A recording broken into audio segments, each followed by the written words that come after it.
자, 그러면 천천히 오늘 특강을 시작하겠습니다. 오늘 특강은 광고에도 말씀드린 것처럼 오이디푸스 컴플렉스에 관련된 내용이기도 하고 동시에 아버지의 개념에 대한 프로이트와 락강의 견해를 여러분들께 소개해드리는 그러한 내용이기도 하고 동시에 정신분석 임상에서 어떻게 이렇게 아버지의 개념이 작동하는지 그걸 어떻게 사용하는지 그리고 정신분석 임상에서 또한 아버지의 개념이 아닌 다른 방식의 구조를 통해서 분석을 진행할 수 있는지 그와 같은 이야기들을 여러분들에게 전해드리고 락강과 프로이트가 또 어떻게 다른지 그런 이야기들도 전해드리겠습니다. 시간은 한 1시간 반 정도 생각하고 있습니다. 자, 그러면 먼저 광고의 말씀부터 드리겠습니다. 지금 오늘 이렇게 시작하는 강의는 사실상 다음 주에 시작하는 LPI, 락카니안 프랙시스 인스티튜트의 정규 강좌에 대한 어떤 의미에서 소개의 수업이라고 할 수 있습니다. 그래서 다음부터 시작되는 그 락강 세미나 17회 강의 수업을 여러분들에게 좀 더 어떤 토대와 함께 전해드리기 위해서 오늘 이 아버지라는 개념을 먼저 다루고 그 다음에 본격적으로 다음 주에 시작하는 정규 강좌에서 세미나 17에 등장하는 오이디푸스 컴플렉스와 혹은 토템과 타부에 등장하는 부족의 아버지 개념 그리고 모세와 관련된 아버지 개념을 심도 있게 다루는 수업이 다음 주에 비로소 시작될 예정이라는 광고의 말씀을 먼저 드리겠습니다. 그 다음 주 토요일 아침에 시작하는 그 강의는 정규 강좌입니다. 10주의 프로그램으로 구성이 된 정규 강좌입니다. 그 강좌에 여러분들이 수강을 원하신다면 광고가 나갈 테니까 혹은 이미 나갔으니까 광고를 확인하시고 수강을 등록해 주시면 좋겠습니다. 만약에 더 자세한 내용들을 여러분들이 알고자 하신다면 제 유튜브 채널도 괜찮고 인스타그램도 괜찮고 페이스북도 괜찮고 혹은 홈페이지에 오셔도 됩니다. 홈페이지에는 다양한 정보들이 여러분들에게 공개되어 있습니다. 홈페이지 주소는 락강.co.kr입니다. 다 영자로 알파벳이죠. 락강 LACAN 락강.co.kr에 오시면 수업에 관련된 내용 혹은 LPI가 어떤 장소인지에 대한 내용 그리고 앞으로의 수업이 어떤 프로그램으로 진행되는지 한 내용들이 공개되어 있습니다. 자, 그럼 시작할까요? 자, 여러분 정신분석이라는 게 무엇인지 그게 어떻게 등장했는지 자, 그 이야기를 먼저 하겠습니다. 정신분석이 무엇인지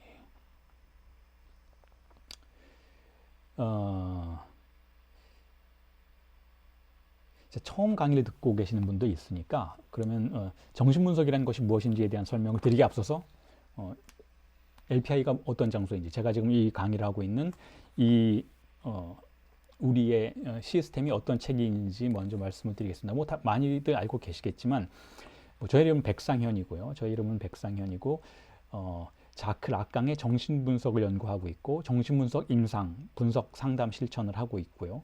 그리고 이렇게 강의도 하고 있습니다. 그리고 강의된 내용들을 책으로 출간하고 있기도 하고요. 자, 그런데 저 혼자 하는 것이 아니고 이 LPI라는 단체에 소속되어서 제가 대표로 있는 이 단체에 소속되어서 그와 같은 실천들을 하고 있는데 자, LPI는 이렇게 강의를 함으로써 정신분석, 특히 락강 정신분석의 토대와 나아갈 방향들을 여러분들에게 알려드리는 그와 같은 기관이기도 하고 동시에 교육 분석을 통해서 락카니언 정신분석가를 양성하는 기관이기도 합니다. 그리고 또한 어떤 특정한 공부 모임을 통해서 깍텔이라고 제가 부르는데요. 그 깍텔이라는 공부 모임을 통해서 함께 공부하는 그와 같은 시스템도 함께 진행하고 있는 기관입니다. 정식 명칭은 LPI, 락카니언 프랙시스 인스티튜트입니다. 그래서 이 장소에서 강의된 내용들은 정규 강좌일 경우에는 유료 강좌로 진행이 되고 오늘처럼 이렇게 공개 강좌일 경우에는 유튜브를 통해서 라이브 스트리밍을 통해서 여러분들에게 무료로 강의 내용이 전달이 되는 그와 같은 체계로 되어 있는데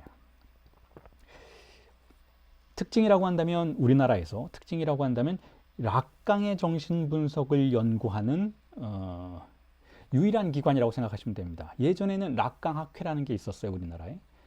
교수들이 모여서 학회를 만들고 락강의 정신 분석을 연구하는 그와 같은 학술적인 단체가 존재했었는데 지금은 해체되고 없습니다. 지금은 해체되고 없고 그냥 현대 정신분석 학회라는 이름을 달고 다른 종류의 정신분석까지 포함하는 단체로 바뀌었죠.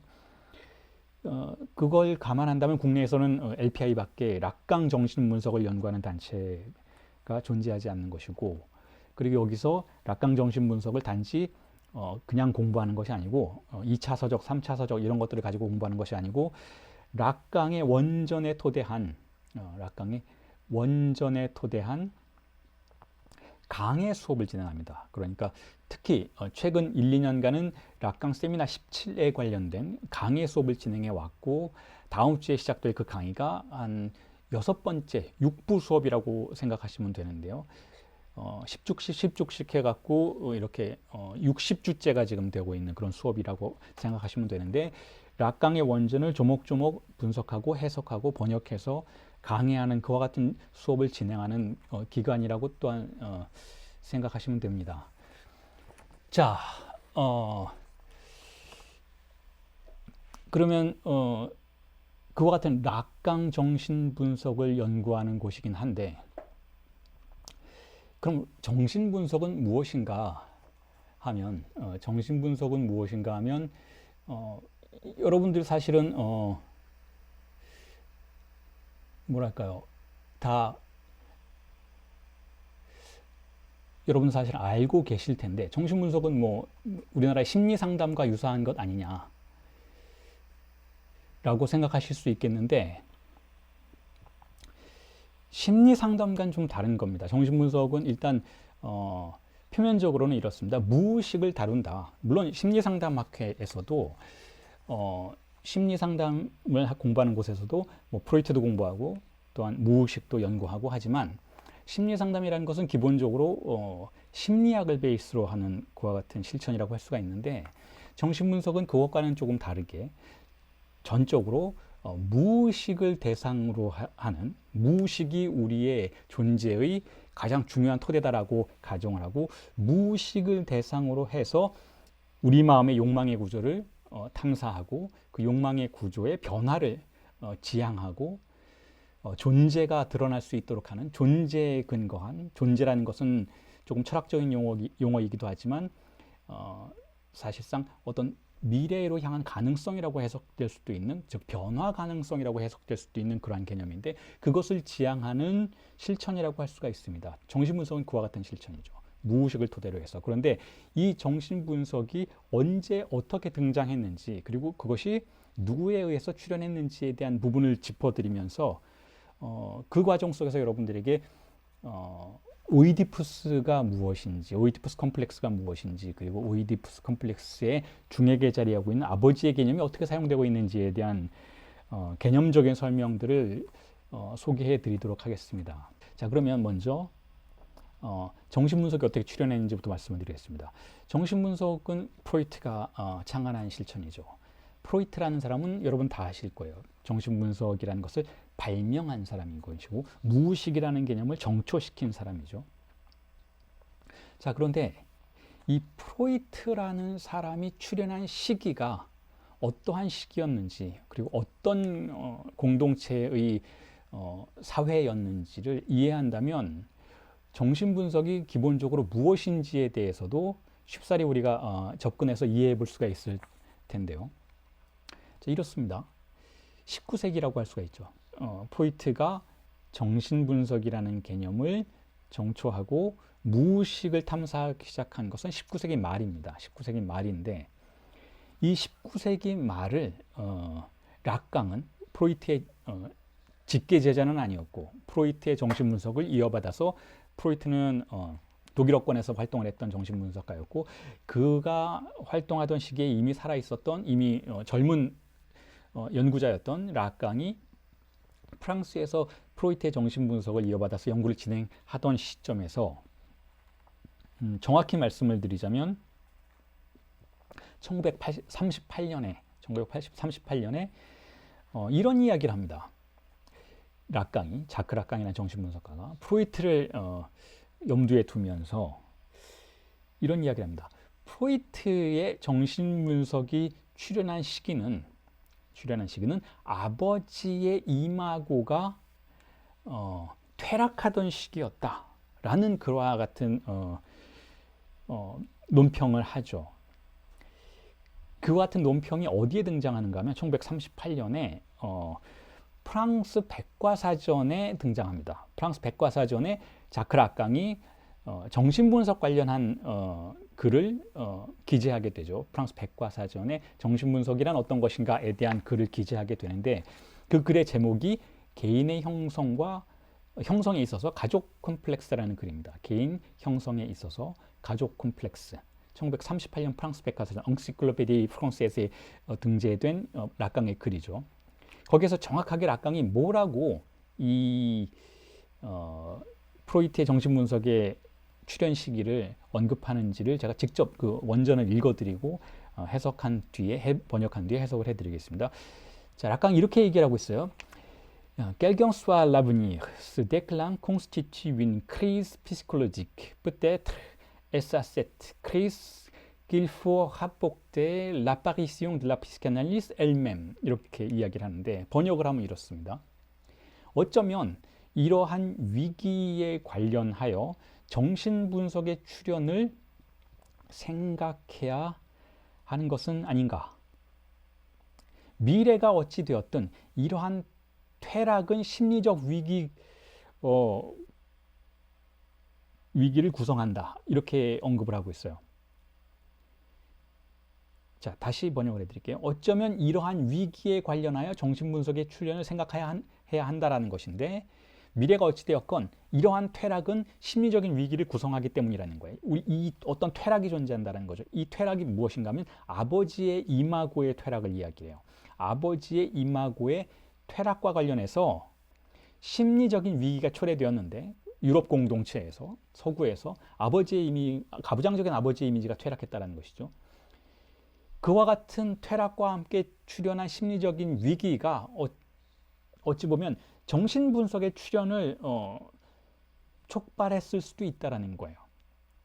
그러니까 프로이트가 정신분석을 발견하게 된 것은 아버지라는 이미지가 퇴락하던 그 현상과 분명히 관련을 갖게 될 수 있다는 것이죠. 자, 그 다음에 이에 덧붙여서 락강 이렇게 글을 쓰고 있어. 제가 읽어드릴게요. Le sublime hasard du génie n'explique peut-être pas seul que ce soit à Vienne qu'un fils de patriarcat juif ait imaginé le complexe d'Édipe. 번역을 하면 이렇습니다. 천재성의 숭고한 우연으로는 어쩌면 그것이 비엔나였다라는 것을 설명해 주지 못합니다. 가부장적인 유태인의 아들이 오이디푸스 컴플렉스를 상상해냈다라는 그것을 단순히 천재성의 숭고한 우연만으로는 설명해 줄 수는 없다라는 거예요. 다른 게 있었을 수 있다라는 것이죠. 그러니까 프로이트가 정신분석을 발명해낸 원인은 프로이트의 천재성 이런 것도 있을 수 있겠지만 그렇게 얘기하는 사람도 많이 있으니까 프로이트가 아주 어렸을 때부터 세계문학에 통달했고 굉장히 많은 교양을 쌓고 있었고 이미 아주 어린 시절부터 머리가 상당히 좋았다 이런 거 천재성이 있었다라는 이야기를 할 수도 있겠지만 중요한 건 그게 아니고 그거보다 중요한 건 락강이 보기에는 프로이트가 비엔나에 아주 가부장적인 유태인 집안의 아들이었던 것을 주목해 보아야 한다는 거예요. 그리고 그 사람이 오이디푸스 컴플렉스를 상상했던 것을 주목해 보아야 한다는 것이죠. 자, 락강의 논점은 이런 겁니다. 19세기는 아버지라는 가부장적인 형상이 다양한 이유로 인해서, 사회적 이유로 인해서 그 이전보다 퇴락해가는 시기였다라는 거예요. 그리고 그와 같은 퇴락의 시기에 프로이트는 많은 것들을 발견하게 됐다라는 것이죠. 그게 무엇일까요? 바로 신경증이라는 거예요. 신경증. 아버지의 위상이 억압자로서 혹은 명명하는 자로서 혹은 가부장적인 질서를 지탱하는 자로서의 아버지의 위상이 몰락하기 시작하자 신경증적인 증상들이 출현하기 시작했다라는 거예요. 자, 이 이야기를 정신분석이 출현한 어떤 역사적인 하나의 사회학으로 환원시켜서 이해해 볼 수가 있어요. 정신분석이라는 것은 결국 그 실천은 결국 뭐 여러분 다들 아시겠지만 프로이트가 히스테리 환자들을 만나게 됨으로써 그들의 무의식을 발견하게 됨으로써 발명된 학술적인 실천이라고 볼 수 있는데 그 히스테리 환자들은 결국 아버지의 기능이 제대로 기능하지 않았던 무의식을 혹은 유년기를 경험했던 주체들이었다라는 거예요. 그러니까 한 시대가 서구 유럽이라는 한 시대가 아버지라는 억압의 기능으로부터 벗어나기 시작을 함으로써 증상들의 출현을 맞이하게 되었고 그 증상들을 가장 먼저 포착하고 그로부터 인간의 무의식의 비밀을 발견해내는데 앞장섰던 사람이 바로 프로이트였다라고 볼 수가 있는 것이죠. 지금 약간 그 얘기를 하고 있는 거예요. 그런 의미에서 전적으로 프로이트의 무의식이라는 것은 정신분석이 제가 아까 정신분석이 다른 실천과 어떻게 구분되느냐라고 설명을 드리면서 정신분석은 무의식을 다룬다, 무의식을 인정한다, 무의식이 아주 중요한 우리의 행동에 우리의 삶에 동인이라고 생각한다, 그것이 거의 주인이라고 생각한다, 우리가 무의식에 지배받는다고 생각한다 라는 태도를 취한다고 말씀을 드렸잖아요. 그와 같은 정신분석의 근본 태제인 무의식은 그러면 무의식은 어떻게 구성된 것인가 하면 바로 오이디푸스 컴플렉스로 구성되어 있다는 거예요. 그게 프로이트의 발견이었다는 것이죠. 오이디푸스 컴플렉스라는 것은 결국 어린 아이가, 유아기의 아이가 어떻게 어머니와의 관계로부터 벗어나서 아버지의 지배 안으로 들어가는가를 보여주는 것인데, 아버지의 지배 안으로 들어갔을 때 이 어린아이가 어떤 종류의 상징기 안으로 제대로 들어가지 못할 경우에 등장하는 다양한 증상들을 프로이트는 신경증으로 보았다라는 것이죠. 신경증적인 증상들로 보았다라는 것이니까 프로이트가 관찰한 증상으로서의 신경증이라는 것은 결국 혹은 그 신경증이라는 것을 가정하도록 만드는 무의식이라는 개념은 결국 아버지에 의해서 장악된 것이고, 그 아버지에 의해서 장악된다는 것은 결국 오이디푸스 컴플렉스를 이야기한다는 거예요. 프로이트가 상상해낸 바로 그 신화 속에, 물론 원래 존재했던 신화이긴 하지만 소포클레스의 그 비극 희곡이기도 하고, 그 신화를 토대로 해서 프로이트가 상상해낸 인간의 무의식의 구조는 결국 아버지 중심적인 구조였다라는 거예요. 자, 이게 바로 정신분석이 어떻게 출현했는가에 대한 락강의 생각이에요. 정신분석이라는 것은 결국 아버지의 기능이 취약해지면서 초래된 무의식의 등장이었다는 것이죠. 그저 그 이전에는 왜 이런 무의식이 등장하지 않았는가 하면 존재했었다는 거예요. 무의식은 분명히 명백하게 존재했었지만 그것을 관찰하는 데에 도구가 필요했다는 것이죠. 그런데 그 도구를 프로이트가 발명해냈다는 거예요. 바로 신경증이라는 개념틀을 통해서. 그리고 신경증이라는 개념틀이 등장할 수 있도록 해주었던 사회적인 현상은 무엇인가 하면 바로 아버지의 기능의 퇴락이었다는 것이죠. 그렇게 해서 증상들이 출현함으로써 우리는 그 뒤에 무의식이라는 것이 억압되어 있다는 걸 감지할 수 있게 되었다는 거예요. 그리고 그것이 19세기적인 현상이었다는 것이죠. 락강이 논평하기에는. 락강은 이렇게 인간의 역사적인 구조를 선사시대로부터 어떤 특정 구조마다 인간의 무의식을 지배하는 전반적인 틀이 변화한다라고 생각을 했던 사람이기도 해요. 락강이 이렇게 19세기는 아버지의 이미지가 아버지의 이마고가 퇴락하는 시기였다라고 말하는 것이 그 역사적인 논평의 처음은 아니죠. 세미나 17에서 특히 락강은, 세미나 16에서부터 시작되는 락강은 역사적인 인간 문명의 전개를 사실상 주인 담화 혹은 대학 담화 혹은 히스테리 담화 이렇게 혹은 자본주의 담화 이와 같은 과정으로 특정 시대에는 특정 담화가 우리의 무의식의 틀을 특징 짓고 구조화하는 그와 같은 현상들이 발견된다라는 논평을 이미 했었던 것이죠.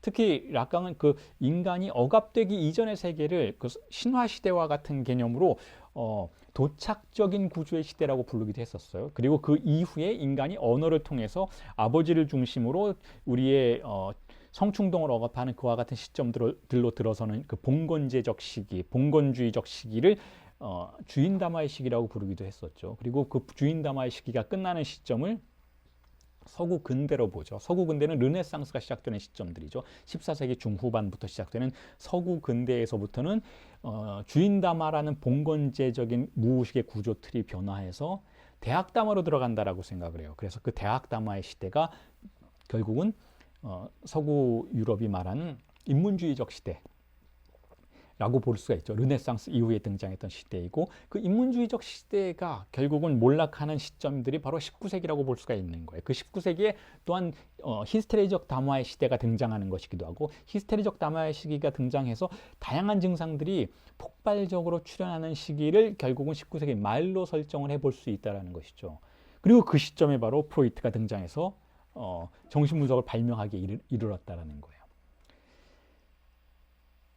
자, 그런 의미에서 프로이트는 19세기에 결국 한 문명이, 하나의 문명이, 인간의 한 사회가 자신의 증상을 메시지로 보내는 것에 귀를 기울였다라고 볼 수가 있는 것이죠. 이게 어떤 의미에서는 정신분석가가 취하는 태도의 가장 윤리적인 관점이라고 볼 수가 있어요. 정신분석가는 바로 내담자의 무의식이 어떤 증상을 보내오는지에 대해서 관심을 기울이고 귀를 기울이는 그와 같은 태도를 취하는 것이기도 하지만 동시에 한 사회가 어떤 증상을 내보내는지, 한 사회의 무의식이 무엇을 말하고자 하는지에 귀를 기울이는 태도를 직업윤리적, 실천적 윤리로서 간직하고 있는 사람들이라고 볼 수가 있는 거야. 정신분석가는 그런 사람들이라는 것이죠.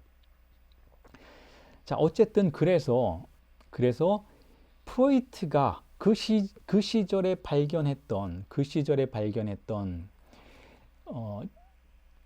신경증 환자들의 증상들은 거의 대부분 프로이트의 환자 사례들로부터 우리가 알 수 있는 것처럼 거의 대부분 아버지와의 문제를 앓고 있는 사람들이었어요. 아버지가 제대로 기능하지 않는 가정에서 결국은 성장기를 보내고 그 성장기로 인해서 특정한 증상들, 특히 신경증세들을 보이는 주체들이었던 것이죠. 혹은 때로는 슈레버와 같이 아버지가 법의 아버지이기보다는 독자적이고 독재적이고 폭력적인 아버지였던 경우에는 사실상 아버지의 이름이 폐지되는 현상 속에서 정신병적인 주체로 나아가게 되는 그와 같은 현상들도 프로이트가 해석을 해냈던 사례들인 것이죠.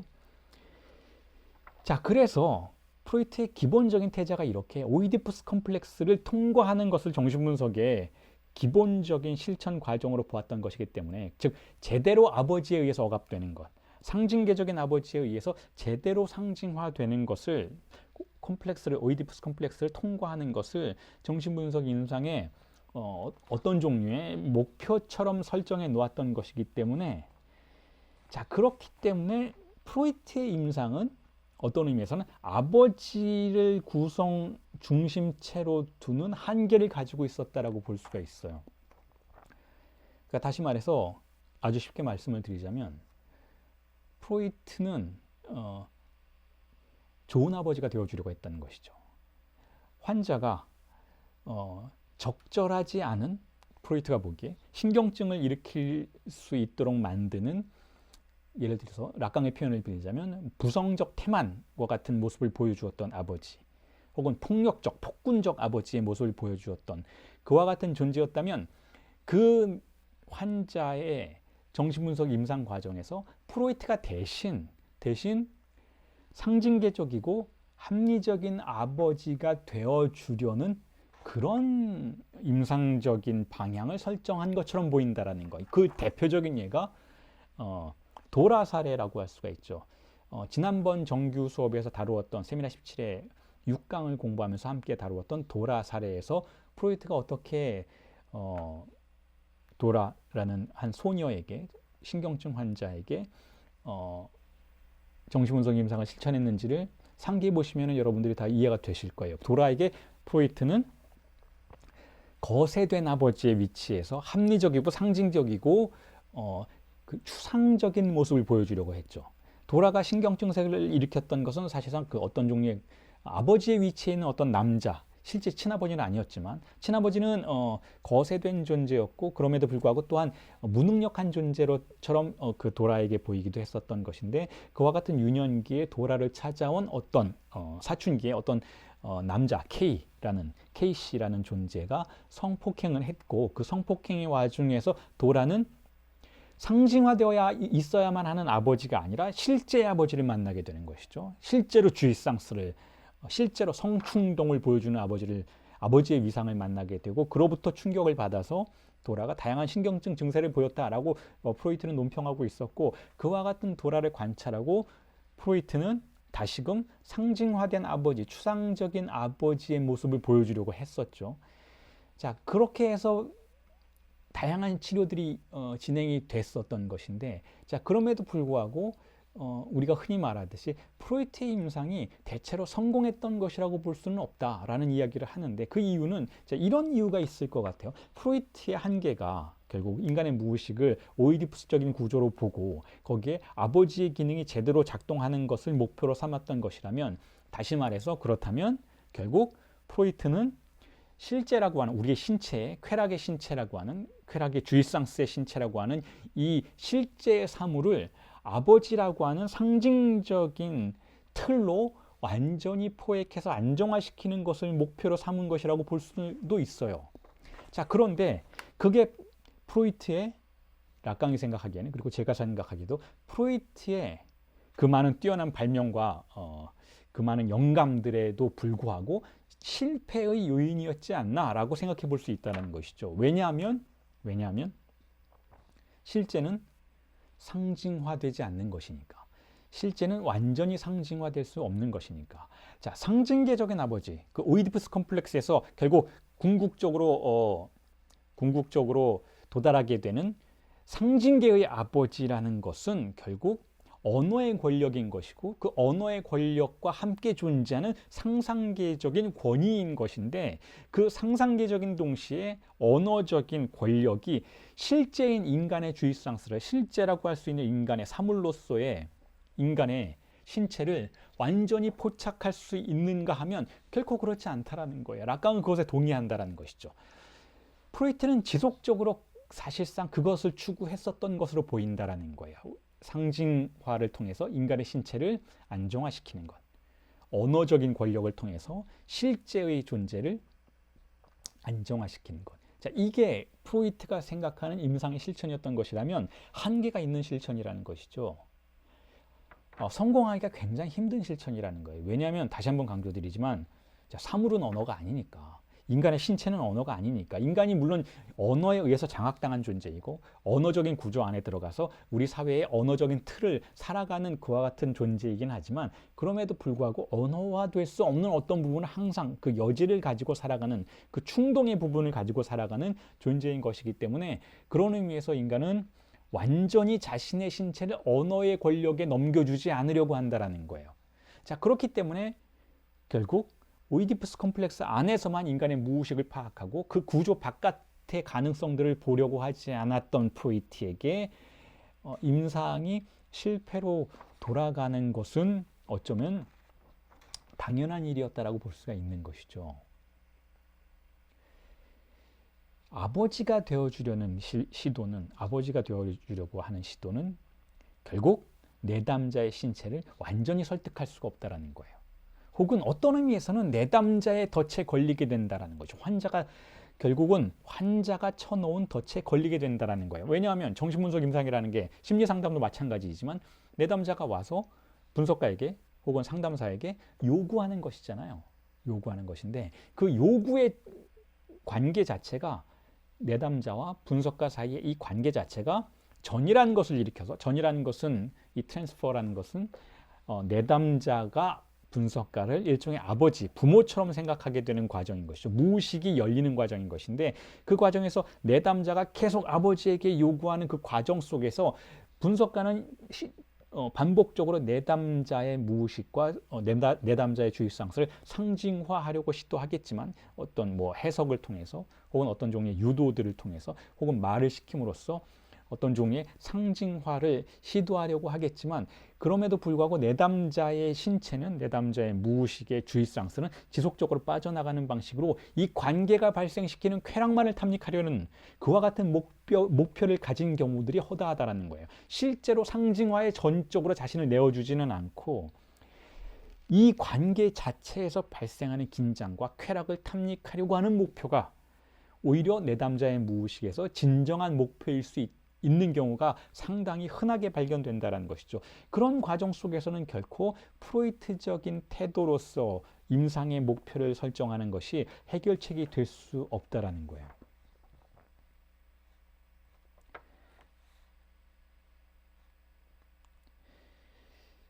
자, 그래서 락강이 심지어 세미나 17의 어떤 강의에서는 이렇게 이야기를 해요. 프로이트의 실패의 원인은 예를 들면 뭐 여자 동성애자의 그 환자를 치료하는 과정 속에서 벌어졌던 프로이트의 어떤 망설임, 프로이트의 과감하지 못한 태도, 이와 같은 것들은 프로이트의 조심성으로부터 기인하는 것인데 그 조심성은 어떤 조심성인가 하면 프로이트가 스스로 알아차리지 못했을지라도 락강이 보기에 그 프로이트가 환자를 대하는 태도 속에서 등장하는 망설임과 같은 태도는 프로이트가 좋은 아버지가 되지 못하는 것에 대한 두려움 때문에 그랬을 수 있다는 거예요. 혹은 뒤집어 얘기하면 락강은 이렇게 표현하진 않고 이렇게 얘기하죠. 프로이트가 환자로부터 버려진 것을 두려워했기 때문에 프로이트는 망설였고 프로이트는 머뭇거렸을 수 있다는 거예요. 그 멀리 나아가려고 하지 않고 그 좋은 아버지의 위치, 좋은 아버지의 이미지를 고수하는 아주 협소한 자리에서 정신분석 임상을 실천하려는 태도를 보였던 것일 수 있다는 것이죠. 그렇기 때문에 또한 프로이트가 실패했었던 것일 수 있다는 거예요. 쉽게 얘기하면 이렇습니다. 내담자가 원하는 분석가의 이미지가 있어요. 전이가 일어나면 그건 사실상 좋은 아버지의 이미지인 것인데 프로이트는 자신이 좋은 아버지의 이미지를 보여주려고 했던 것이고 상징계적인 아버지의 이미지를 보여주려고 했던 것이고 그렇지 않게 되었을 때의 내담자가 자신을 버릴까 봐 두려워했을 수 있다는 거예요. 프로이트의 두려움인 것이죠. 즉 분석가의 두려움인 것이죠. 일종의 역전인 것이죠. 내담자로부터 비난받을까 봐 혹은 내담자로부터 실력이 없는 사람이라고 평가절하될까 봐 혹은 그야말로 내담자로부터 사랑을 다시 거두어들이게 될까 봐 내담자가 분석가를 아버지처럼 사랑했는데 이젠 더 이상 난 당신을 사랑하지 않아. 난 당신을 아버지처럼 생각하지도 않고 당신은 별로인 것 같아.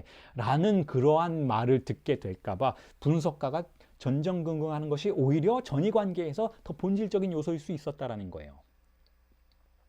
그런데 락강은 그렇게 얘기해요. 그걸 두려워하면 안 된다는 거예요. 만약에 분석가가 내담자가 기대하는 이미지에 자신을 끼워 맞추려고 노력하고 그 안에 안주하는 한 결국은 오이디푸스 컴플렉스 바깥에서 내담자의 무의식을 바라볼 수 있는 가능성에 접근할 수 없다는 거예요. 그렇기 때문에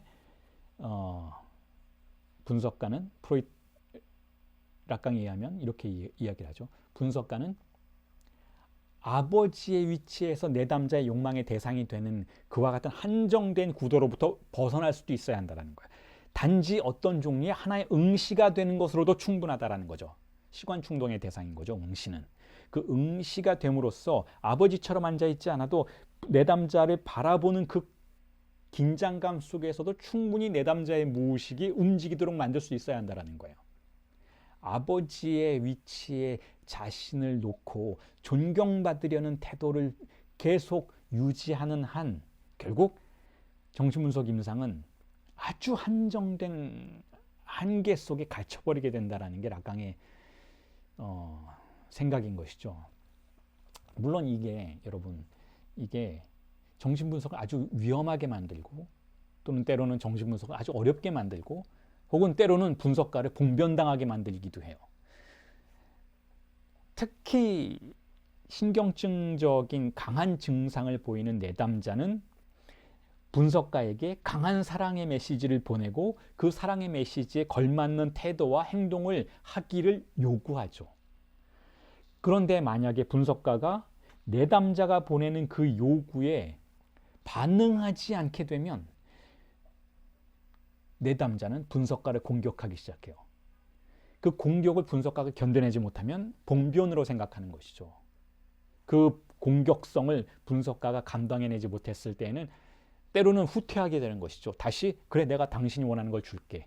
즉 좋은 아버지처럼 다시 포근하게 몇 마디 해줄게. 당신을 위로해 줄게. 당신에게 상징적이고 합리적이고 추상적인 아버지의 태도를 보여줄게 라는 방식으로 후퇴하게 되는 것이고, 그렇게 되면 사실상 내담자가 어떤 욕망의 구조 속에서 자신을 닥달하고 있는지를 알아낼 수 있는 가능성으로부터 다시 후퇴하게 된다는 거예요.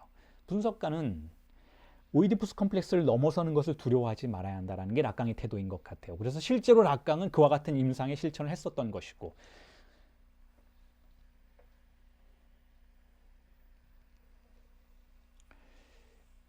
정신분석에서의 그런 의미에서 지금 질문하신 분의 질문의 대답을 함께 엮어서 드리자면, 그런 의미에서 정신분석은 오이디푸스를 넘어서는 것이라고 볼 수 있어요. 오이디푸스라는 한계의 틀로 보는 것이 아니고 내담자가 오이디푸스 틀 바깥으로 나갈 수 있도록 해준다는 그 목표를 가지고 있는 것이죠. 조금 뒤에 제가 점진적으로 그럼 락강은 어떻게 다른가 라는 부분에 대해서 언급을 할 때 이 질문하신 분에 대한 답변과 함께 말씀을 드리겠지만, 미리 몇 가지만 말씀을 드리면, 지금 이 프로이트가 갇혀있는 아버지 중심의 임상에서 락강은 나아가려고 해요. 그 얘기는 무슨 얘기인가 하면 오이디푸스 컴플렉스 한계 안에서 인간의 무의식을 다루는 그와 같은 구조에서 나아가려고 한다는 것이죠. 그러면 어떤 임상이 되는가 하면 아버지라는 어떤 안정된 틀을 통해서 내담자의 무의식을 안정화시키는 것을 추구하는 것이 아니고 아버지 아닌 다른 것을 추구하는 그와 같은 과정으로 나아가게 된다는 거죠. 그걸 락강이 후기에는 증환이라고 불러요. 증환, 쌍톰이라고 부르죠. 이 쌍톰 중심의 임상으로 나아가는데 여기서는 안정장치가 더 이상 아버지가 아닌 거예요. 아버지가 아닌 분석 상황에서 발명된 다른 주인기표인 거죠. 다른 주인기표도 아버지가 될 수 있다. 아버지의 위상에서 작동할 수 있다라는 믿음이 락강의 후기 정신분석 이론에서 등장하는 주요한 방향 전환이라고 볼 수가 있는 것이죠. 자, 그 부분은 조금 뒤에 다시 말씀을 드리기로 하고 다시 돌아와서, 자, 그럼 이렇게 제가 말씀을 드릴게요. 그럼 프로이트가 틀렸던 것인가? 프로이트가 틀렸냐? 프로이트가 오이디푸스적인 한계 안에서 인간을 다루려고 하는 것이 틀렸냐? 라고 말한다면 틀리진 않았다라고 볼 수 있어요. 틀린 것은 아니다.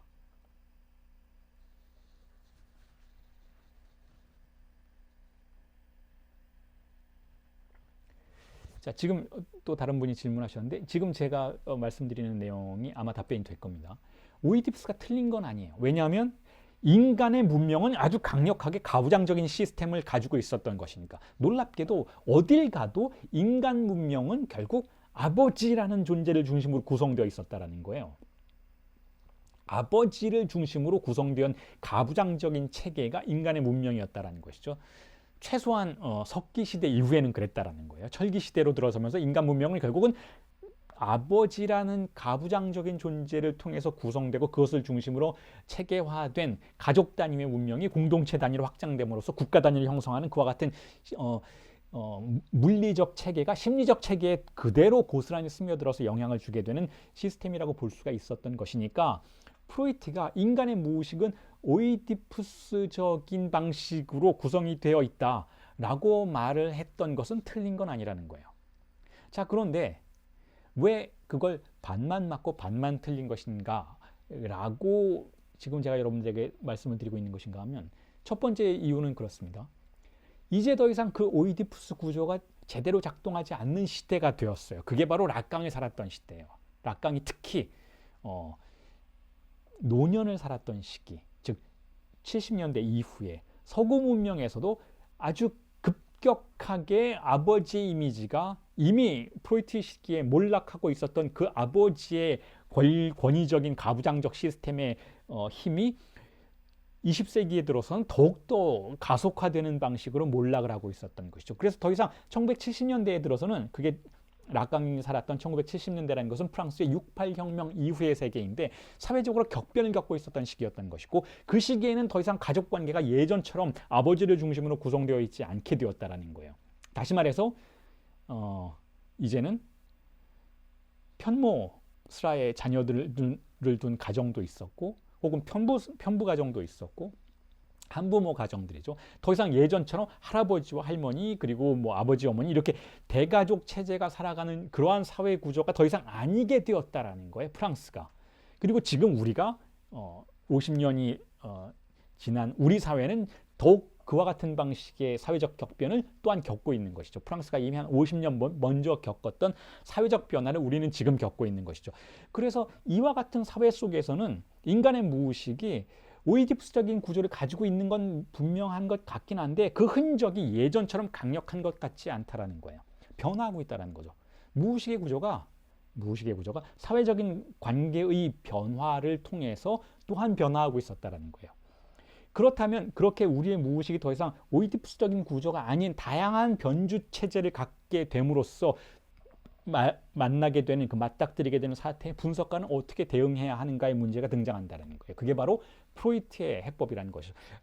락강의 해법이라는 것이죠. 락강은 다르게 해야 한다. 보다 포괄적인 방식으로 무의식을 관찰해야 한다. 오이디푸스적인 구조가 분명히 작동하고 있는 것은 맞지만 예전에 그 아버지는 아니다라는 거예요. 예전에 그 강력하던 아버지의 시스템이 아니라는 것이죠.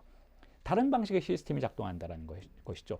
그래서 그것을 꼭 아버지의 이름이라고 부를 필요도 없을지 모른다라는 거예요. 그냥 부성적 은유라고 부를 수도 있고 혹은 그냥 주인기표라고 부르는 게 더 일반적이지 않을까. 그 주인기표라는 자리에는 사실상 누가 들어올 수도 있다는 거예요. 꼭 아버지의 형상이 아닐 수도 있다는 것이죠.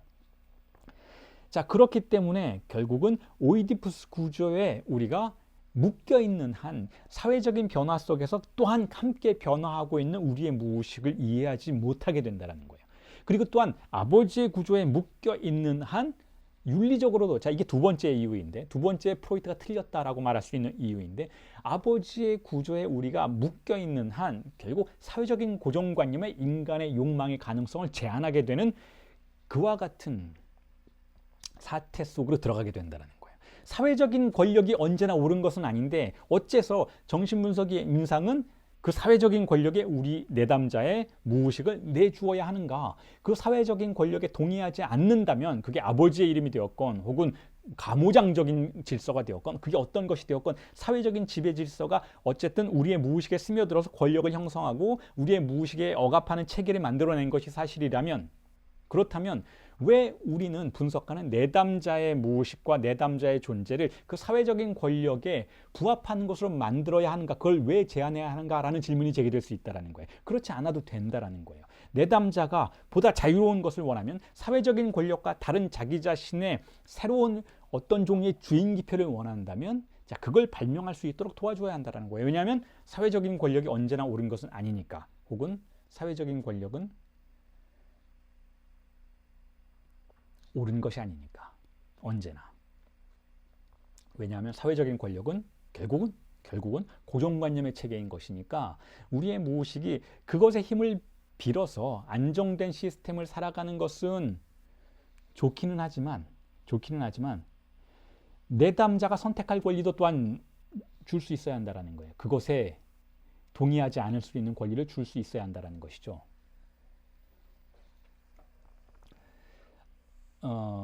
자, 지금 계속 질문하시는 분들이 있는데 제가 뭐 그때 눈에 보이면 말씀을 드리겠습니다. 아버지의 법이라는 표현을 제가 쓰는데 자, 이 용어들이 사실은 굉장히 락강적인 용어들인 것이고 용어 하나하나가 여러분들에게 낯설게 느껴지실 수도 있겠죠. 그래서 이거 하나를 다 설명드리고 개념 정리하게 되면 사실상 상당 부분 시간이 지연될 것이기 때문에 제가 간단하게만 말씀을 드리면 상징계와 아버지의 법은 그렇게 같은 것이기도 하지만 사실은 다른 것이기도 해요. 상징계는 어떤 의미에서는 권력작용 이전의 언어 시스템이라고 볼 수가 있고 언어의 체계라고 볼 수가 있고 그 안에서 법이 작동하기 위해서는 권력이 스며들어야 한다는 것이죠. 자, 그래서 상징계와 아버지의 이름은 좀 다른 것으로 볼 수도 있어요. 하지만 상징계가 결국은 아버지의 이름이 작동하는 장소인 것이기도 하죠. 자, 그런 의미에서 두 개가 등치되는 개념이기도 하지만 사실상 이탈되는 부분, 개념적인 이탈들을 가지고 있는 그러한 개념이라고도 할 수가 있습니다. 자, 그런데 다시 돌아와서 그런데 지금 이제 프로이트가 다 맞았냐, 다 옳았냐, 아니면 좀 틀렸냐, 아니면 다 틀렸냐, 뭐 이런 부분을 말씀드리고 있었잖아요. 자, 그런데 락강이 또한 이런 이야기도 합니다. 어떤 이야기인가 하면 조금 전에 제가 락강이 프로이트를 비판하면서 프로이트는 내담자에게 버림받을 것이 두려워서 분석의 한계 바깥으로 나아가지 못했다라는 이야기를 여러분들에게 말씀드렸잖아요. 그러면서 최면에 관련된 이야기를 최면. 자, 이 이야기는 락강이 세미나 11 한국에도 번역되어 있는 락강 세미나의 텍스트죠. 세미나 11에서 마지막 강의에서 했던 이야기를 했던 내용인데 최면 관련해서 그건 정신분석이 아니다 라고 이야기하면서 그 최면이라는 것을 이상적 기표와 대상 A의 일치라고 혼동이라고 규정하는 부분이 있어요. 그 부분을 여러분들에게 설명을 해드리고 읽어드리고 설명해드리고 결국은 오이디푸스 컴플렉스 안에 갇힌다라는 것이 어떤 것인지에 대해서 말씀을 드리겠습니다.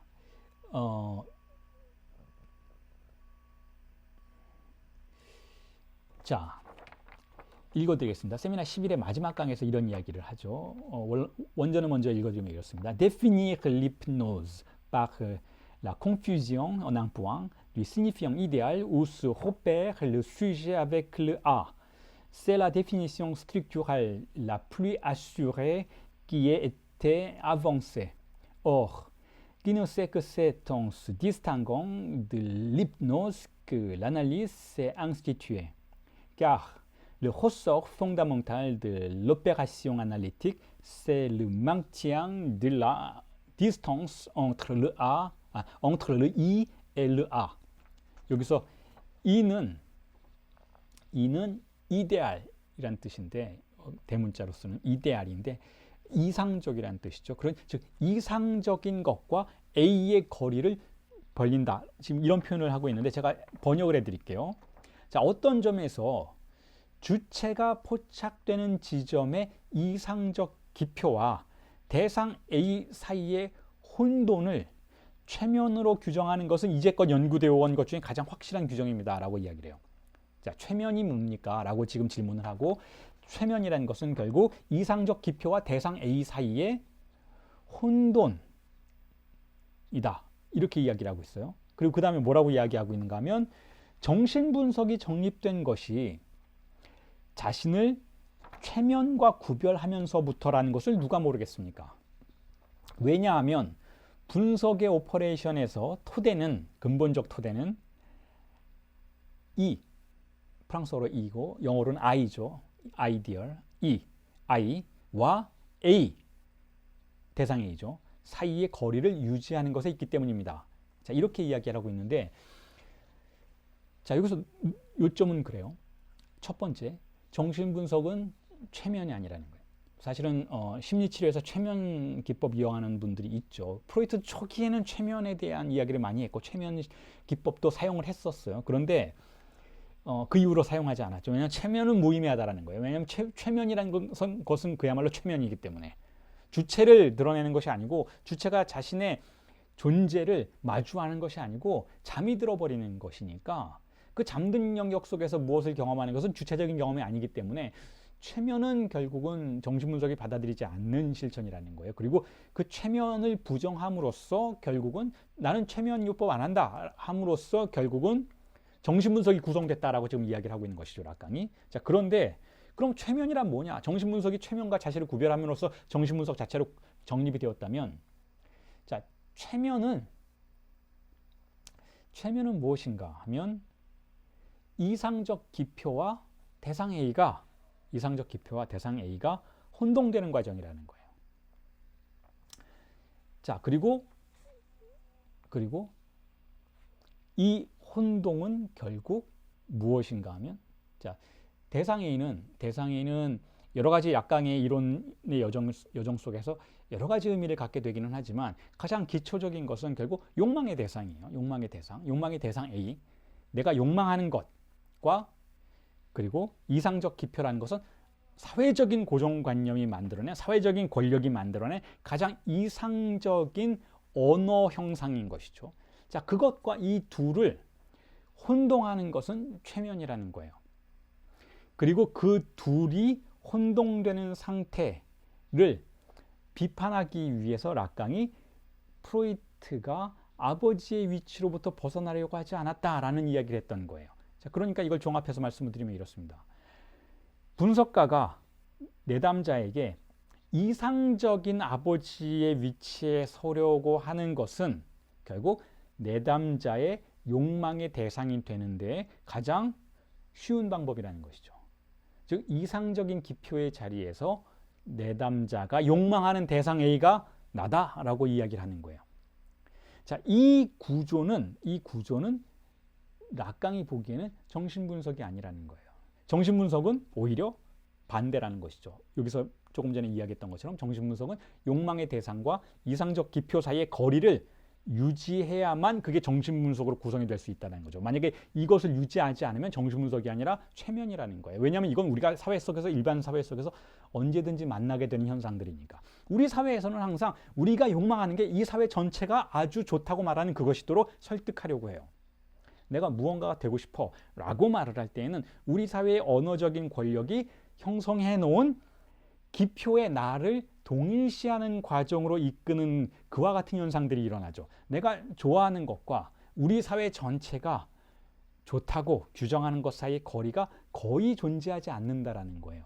자, 그와 같은 것을 최면이라고 부른다면 여러분, 이 최면이라는 개념은, 이 입노즈라는 개념은 결국 사회 전체로 확장되어서 이해해 볼 수 있는 개념이기도 해요. 결국 이 사회 전체가 사실상 최면에 의해서 작동하고 있다는 거예요. 최면에 의해서 내가 욕망하는 것과 정말로 우리 사회의 권력이 좋다라고 말하는 이상적으로 만들어 놓은 그 언어적인 상태와 둘이 혼동되어 있다는 거죠. 이 둘이 거리가 멀어지면 우리는 그 사람에게 넌 좀 이상한 사람이야, 넌 좀 특별한 아이구나, 좋은 아주 최선의 표현을 쓴다면 너는 좀 개성이 있구나, 특별하구나 라는 표현을 해주지만 사실상 그 이면에는 너는 우리 공동체가 지향하는 것과는 좀 다른 것을 욕망하는구나, 넌 좀 이상한 애구나, 너는 조금 이단이구나.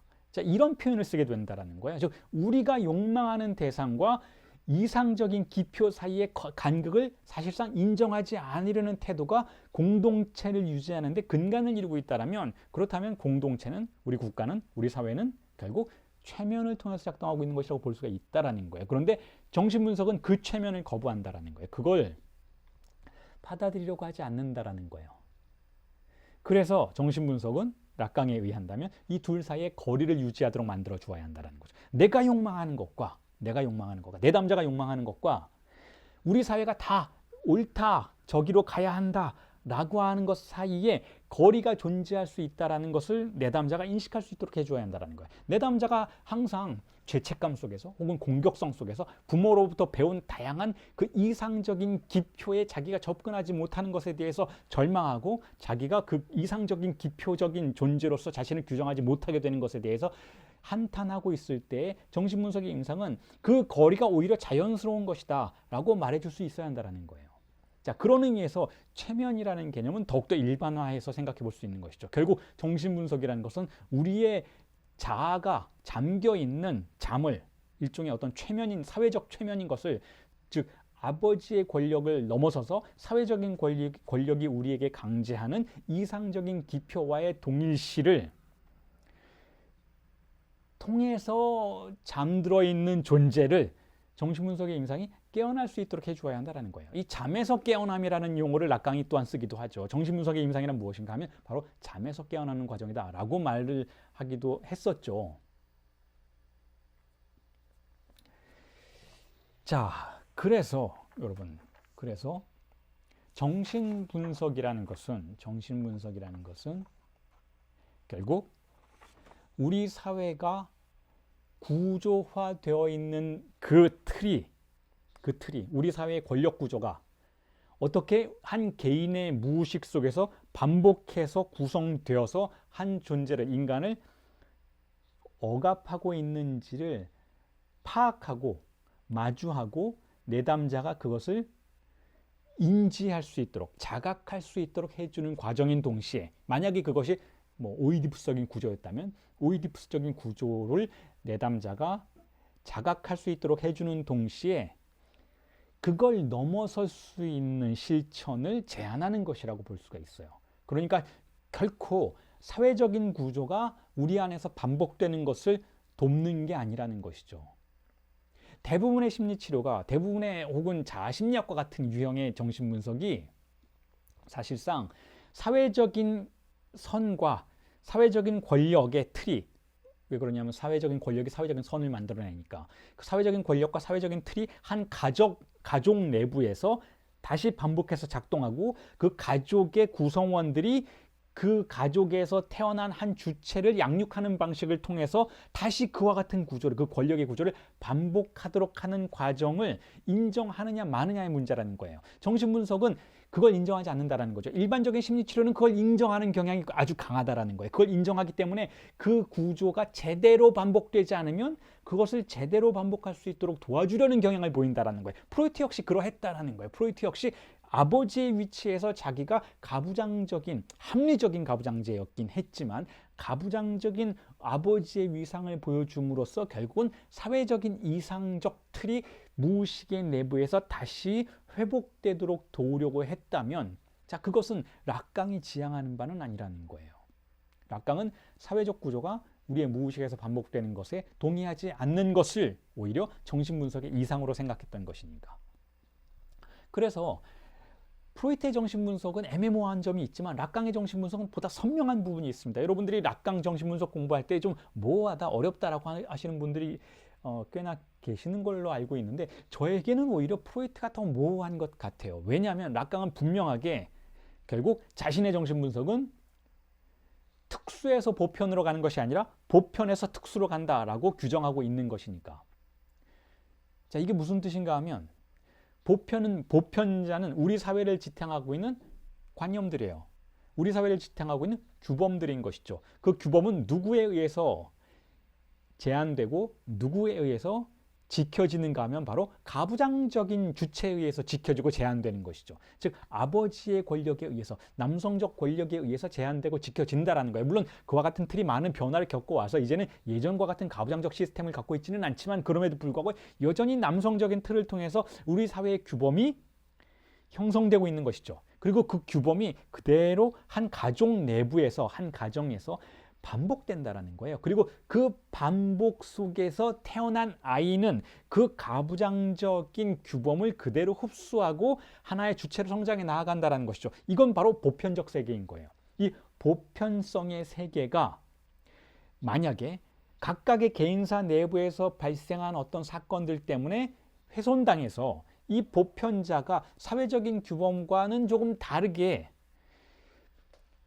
진행이 된다면, 어떤 심리치료자들은 그 보편성을 다시 회복시키는 것을 임상의 목표로 설정해 놓았을 수도 있다는 거예요. 자, 그런데 그건 결국 특수에서 보편으로 가는 것이죠. 왜냐하면 보편적인 것이 내 안에서 반복되어야 하는데 이 보편적인 것에 어떤 장애가 생겨서 특수한 것들이 생겨나고, 이 특수한 것들이 나를 괴롭히고 나를 지배하려고 하니까 심리치료자가 그것을 관찰하고, 자, 이 특수성을 다시 보편성으로 회복시킵시다 라고 제안하는 것이, 자, 일반적인 심리치료의 과정이라고 볼 수가 있다는 거예요. 자, 그런데 락강은 이렇게 보편의 권력을, 보편의 권위를 인정하고 우리의 존재의 어떤 증상처럼 출현하는 특수성을 보편자로 되돌리려는 방향성으로 나아가는 것이 아니고, 락강은 이 보편자가 결국은 가지고 있는 모순과 한계를 인정을 하고 오히려 우리의 특수성으로 나아가는, 즉 각각의 내담자가 자신의 특수성을 발명해낼 수 있도록 도와주고, 더 이상 보편자가 이 내담자를 괴롭히지 않도록, 이 보편자의 권력이, 이 보편성의 규범이, 이 보편성의 초자가 내담자를 공격하지 않도록 내담자 자신만의 특수성을 발명해낼 수 있는 방향으로 나아가는 것이니까 결국은 보편에서 특수로 나아가는 그와 같은 임상의 절차를 지향한다고 볼 수가 있는 것이죠. 그러니까 프로이트의 정신분석과는 사뭇 다르다라는 거예요. 아주 명백한 지향성이 있다라는 것이죠. 특수성을 향해서 나아간다라는 것. 특수성을 발명해야 한다라는 것.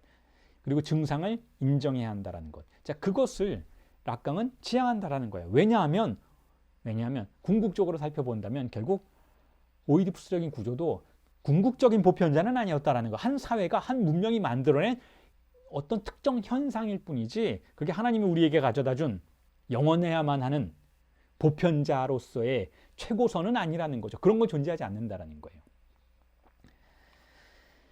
자, 그래서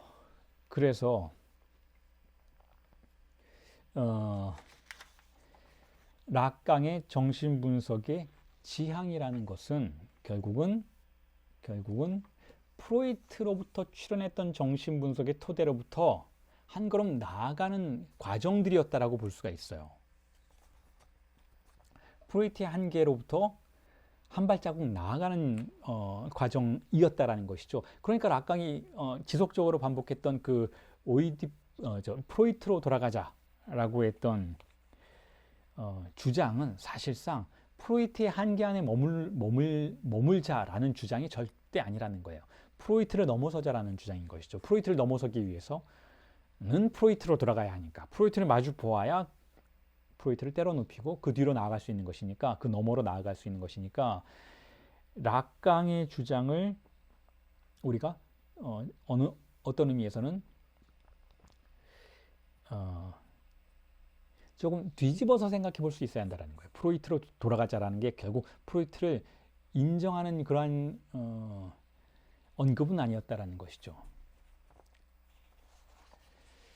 자, 그래서 여기까지가 여러분들에게 제가 일단 첫 번째로 제안해 드렸던 정신분석의 출현과 프로이트의 위상 그리고 프로이트에서 어떻게 락강으로 넘어가는지에 대한 전반적인 어떤 거시적인 틀에 여러분들에게 제시해 드리는 개념적 설명이었다면, 자, 지금부터는 그러면 제가 지금 계속 오이디푸스 컴플렉스 프로이트 이런 얘기를 많이 했는데 구체적으로 오이디푸스 컴플렉스가 뭐냐라는 것에 대한 프로이트적인 개념을 설명해 드리겠습니다.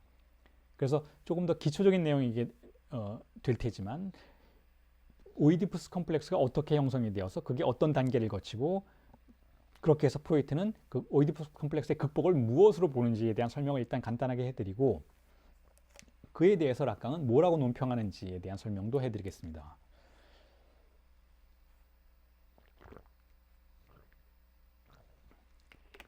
자, 이렇습니다. 보통 우리가 흔하게 오이디푸스 컴플렉스는 보통 단계로 진행된다라고 이야기를 해요. 프로이트가 개념화 시켜놓고 관찰해서 임상적인 과정 속에서 관찰해서 개념화 시켜놓은 그 오이디푸스 컴플렉스라는 것은 결국 우리의 무의식이 형성되는 과정인데 그게 어떻게 전개되어 나가는지에 대해서 보통 한 3단계 정도로 말을 하고 있죠. 자, 첫 번째 단계는 이렇습니다. 어린아이가 어머니와 융합적인 관계를 맺고 있는 그 시작점을 이야기를 해요. 어린아이에게 어머니는 유일한 존재이고 절대적인 존재이고 전능의 존재이죠.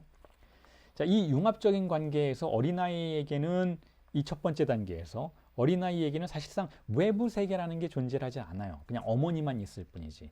어머니와 자신의 관계만 있을 뿐이지 외부의 세계도 존재하지 않고 어떤 의미에서는 특정하게 자기 자신이라는 단독적인 개념 또한 이미지 또한 존재하지 않죠. 그런 자각이 없습니다. 어디서부터 나이고 어디서부터 어머니인 것인지 둘이 어머니에게 아이가 안겨 있을 때에는 자각하기가 힘들다라는 거예요. 자, 이거 융합적인 어떤 형상이라고 볼 수가 있겠죠. 아이가 융합되어 있어요. 혹은 단지 융합되어서 단일체를 형성한다기보다는 보다 파편적이라고 볼 수도 있어요. 파편적인 형상이라는 것은 결국 어머니의 젖가슴, 어머니의 손, 어머니의 등, 어머니에게 엎여 있을 때는 머리카락 혹은 머리카락을 쥐고 있는 자기 손 이런 것들이 다 개별적으로 각각 따로 노는 것이죠. 자, 그러니까 이 단계에서는 아이에게 쾌락이 작동하는 건 사실이지만 어떤 단일한 개체로서의 개념이 존재하지 않는다고 볼 수가 있죠. 이 융합적인 단계에서 어린아이에게 각인된 기억들이 사실상 그 이후에 떠오르기도 해요. 그래서 그 이후에 우리가 성장한 뒤에도 꿈을 통해서 그 파편적인 그 개별적인 상태에 대한 기억을 다시 인지하는 경우가 있죠. 대체로 뭐 사지가 절단된 그런 어떤 시신의 이미지라든지 혹은 뭐 여러 가지 공포 영화 속에서 우리가 재료로서 받아들이게 되는 다양한 그런 어떤 신체 절단의 이미지들이 사실상 그 어린 아이 시절에 파편적으로 경험했던 자기 신체의 다형성에 대한 기억의 회귀라고 볼 수도 있어요. 그리고 또한 정신병적인 주체에게는 그와 같은 다형성들이 지속적으로 이미지를 통해서 다시 찾아오기도 하죠. 자, 그런데 이 융합적인 그 단계만 있는 것은 아니고 그 첫 번째 단계에서 아이가 자신을 인지하는 경험을 하게 되죠. 그게 바로 락강이 말하는 거울 단계예요. 거울 단계. 이 거울 단계라는 것은 락강이 초기에 상상계적인 방식으로 인간의 존재를 파악하는 이론이었던 것인데 그 거울 이미지를 통해서 자기가 하나의 대상으로 인지되는 경험을 하게 되는 것이죠. 이게 꼭 뭐 거울을 본다라는 의미보다는 여러 가지 어쨌든 반영 이미지나 반영성을 통해서 자신의 존재를 단일한 개체로 인식하는 거예요. 단일한 이미지로 인식을 하는 것이죠. 그 단일한 이미지를 통해서 내가 저기 하나이구나 라는 인식을 하게 되는 것이죠. 자, 이 단계가 상상계적인 단계예요.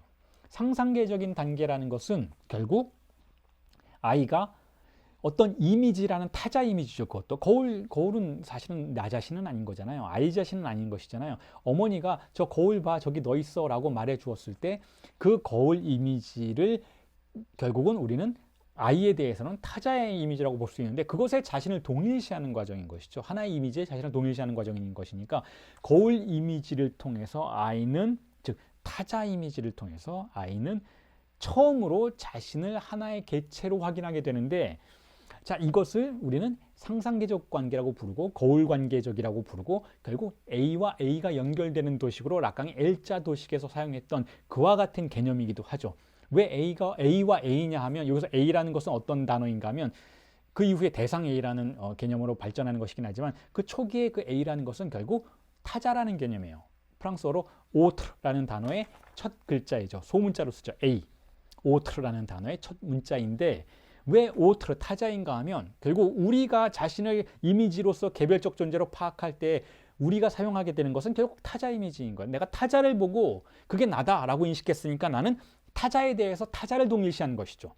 그런 의미에서 나는 어디에도 없어요. 사실은 이미지만이 존재하는 것이니까 그 상상계적인 동일시 안에서는 결국 작은 타자가 두 번 반복되는 방식으로 자아가 구성이 되는 것인데, 자, 이 단계에서 자, 오이디푸스 단계가 처음으로 출현을 하죠. 그게 무슨 뜻인가 하면 그 타자 이미지가 결국 무구한 이미지가 아니라 어머니와의 관계에서 어머니의 욕망의 대상으로 설정이 되고 그 어머니의 욕망의 대상에 자신을 동일시하려는 욕망을 최초로 갖게 되는 단계라는 의미에서 오이디푸스적인 관계인 거예요. 자, 아이와 어머니의 관계에서 처음에는 융합적인 관계를 맺고 있었지만 점차적으로 아이는 어머니가 욕망한다라는 걸 알게 돼요. 욕망한다라는 것은 어머니가 자기가 알 수 없는 무언가를 사랑한다라는 거예요. 그런데 그게 때로는 자기가 되기도 하고 때로는 자기가 아닐 때도 있는 것처럼 느껴진다라는 것이죠. 사실 이 단계에서 이미 아버지가 들어와 있는 거예요. 아버지가 파악되지는 않지만 아버지가 옆에 있을 거잖아요. 어머니 옆에. 그런데 아이에게는 아직 아버지가 전적으로 파악되는 것은 아니지만 어쨌든 어머니의 욕망이 항상 나를 향하는 건 아니라는 것을 아이가 인지하게 되죠. 그래서 아이는 어머니의 욕망의 이미지에 부합하는 존재가 되려고 자신을 욕망하게 돼요. 그게 바로 상상계적인 팔루스가 출현하는 시기라고 부르죠. 여기서 상상계적인 팔루스라는 것은 어머니에게 존재하지 않는 결여된 무엇인 것이죠. 어머니에게는 남근이 없잖아요. 그러니까 어머니는 자신에게 없는 무언가를 느끼는 것이죠. 아이는 그걸 느끼는 거예요. 어머니가 결여되어 있다. 결여되어 있지 않으면 어머니는 어떤 모습인가요? 어머니는 완벽한 모습이에요. 아무것도 욕망하지 않아요. 그냥 아이랑 같이 있으면 되는데 어머니가 욕망하는 것 같다는 것은 자신이 무언가 갖지 않는 것을, 갖지 못한 것을 갖고 있다라는 뜻인 것이죠. 그것을 그런 현상들을 촉발시키는 게 바로 아버지의 존재인 거예요. 그래서 아이가 관찰하는 거죠. 어머니가 욕망하는데 어머니 자신은 갖고 있지 않기 때문에 욕망하는 것이다. 그럼 누가 그걸 갖고 있을까? 우리 관찰하게 되는 거예요. 아버지가 자, 그렇다면 어머니의 욕망은 타자의 욕망이네. 왜냐하면 아버지가 타자인 것이니까, 또한 어머니에 대해서 또 다른 타자인 것이니까. 그런 의미에서 욕망의 최초의 구성이 상상계적인 수준에서도 타자 중심적으로 구성이 된다는 것이죠. 욕망은 내가 하는 게 아니고 타자가 욕망하는 걸 욕망하는 거야 라는 걸 아이가 습득하게 된다는 거예요. 그리고 다시 더 기초적인 얘기로 돌아와서 결국 어머니는 욕망하는 게 있어요. 어떤 대상이 있어요. 그게 대상 A인 거예요. 그런데 그 욕망의 대상을 아이가 되고 싶어 하는 것이죠. 자, 이게 바로 아이가 오이디푸스 단계에서 상상적인 팔루스와 자신을 동일시하는 과정이에요. 그리고 이 과정에서 아이의 욕망은 어떤 형태인가 하면 바로 존재의 형태인 것이죠. 존재하느냐 마느냐의 형태인 거예요. 그게 무슨 뜻인가 하면 내가 저 사람의 어머니인 것이죠. 저 사람의 욕망의 대상이 되느냐 마느냐인 거예요. 나의 신체와 나의 존재 그 자체가 엄마가 욕망하는 것이었으면 좋겠다라고 생각하는 것이죠. 그런데 관찰해 보니 아빠라는 존재가 있는 거예요. 엄마가 아빠라는 존재를 욕망하는 것 같이 보이기도 한다라는 것이죠. 그래서 경쟁 관계 안에 들어가는 거예요. 그래서 내가 그것이 될 거야 라는 욕망 속으로 들어가는 거예요. 그게 바로 상상계적인 단계인 거예요. 상상계적인 구도 속에서 이 오이디푸스적인 상상계적인 단계 안에서 인간 주체는 그런 의미에서 존재냐 부재냐의 변증법 안으로 들어간다는 거예요. 그것이 될 것인가 말 것인가, to be or not to be의 변증법 안으로 들어간다는 거죠. 그것이 되고자 노력한다는 거예요. 되는 것이 중요한 그 단계인 것이죠. 자, 그런데 이건 상상계적인 단계인 것이고, 그래서 이것은 전부 아니면 제로, 그러한 변증법의 단계예요. 그런 논리 안에 들어가 있는 것이죠. 내가 그것이 되지 못하면 누가 되는가 하면 아버지가 되는 거예요. 혹은 또 다른 누군가가 되는 것이죠. 그러니까 나는 그것이 되어야만 해요. 되지 않을 때는 굉장히 강력한 스트레스를 받게 되죠. 왜냐하면 나에겐 남는 것이 없고 어떤 사유도 불가능해요. 내가 되지 않았으니 나는 아무것도 아닌 거니까. 자, 이 상상계적인 단계의 오이디푸스적인 동일시 안에 들어가 있는 이 주체가 점차적으로 그 이후의 단계를 거쳐서 상징화되지 않을 때 많은 문제들이 발생한다라고 프로이트는 생각을 해요. 그리고 많은 정신분석가들이 이것에 근거해서 많은 사회적인 문제를 논평하려고 하죠. 예를 들면 특히 연애 관계에서 그런 주체들이 있잖아요. 그 상대방의 사랑의 대상이 언제나 되고자 해요. 그리고 만약에 그 연애의 상대방이, 사랑하는 사람이 나를 상상계적인 욕망의 대상으로 설정해 주지 않으면, 내가 그것이 되지 못하면 엄청난 슬픔과 스트레스와 분노 속에 쌓이게 되는 그와 같은 현상들이 있죠. 그때 여러 가지 문제점들이 발생하죠. 범죄들이 발생하기도 하고, 연애 상황에서 등장하는 다양한 폭력, 살인 모두 다 그와 같은 어떤 상상계적인 관계 안에서만 자신의 욕망을 다루는 경험을 했던 주체들이 발생시키는 부작용들이죠. 스토킹도 마찬가지인 것이고, 그와 같은 구조 속에서는 결국 이 사람은 영원히 나를 사랑해야만 하는 존재인 거예요. 다른 관계가 끼어들기가 불가능하죠. 제3의 존재가 끼어드는 것이 불가능해요. 여기서 제3의 존재라는 건 언어적인 상식인 거죠. 언어적인 상식을 통해서 그래, 네가 언제나 나만을 사랑할 수 없는 것은 맞는 것 같아. 너도 너 할 일이 있으니까 그러면 뭐 한 일주일은 너 할 일하고 그 다음에 다시 나를 만나러 와줘. 이와 같은 상식적인 사고가 불가능하다는 거예요.